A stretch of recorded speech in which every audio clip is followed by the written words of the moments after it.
আসসালামু আলাইকুম ওয়া রাহমাতুল্লাহি ওয়া বারাকাতুহু।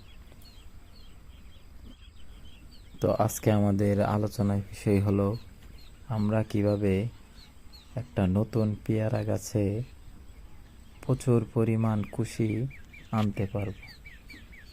কি পরিচর্যা বা স্প্রে করলে আমরা পেয়ারা গাছে প্রচুর পরিমাণ কুশি আনতে পারবো।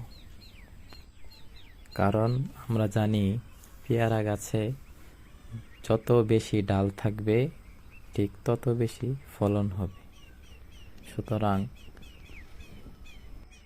নতুন ঢালের জন্য আমাদেরকে ছোট থেকেই গাছের যত্ন নিতে হবে।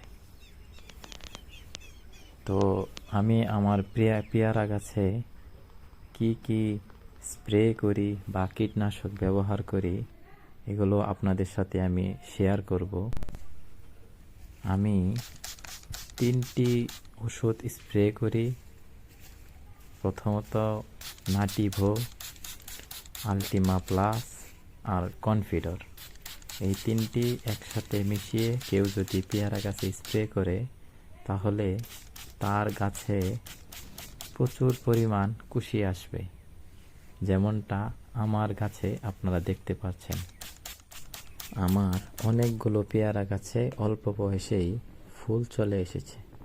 তো আপনারাও যদি এগুলো ট্রাই করেন তাহলে ইনশাল্লাহ আপনাদের গাছও আমার মতো কুশিতে পরিপূর্ণ হবে।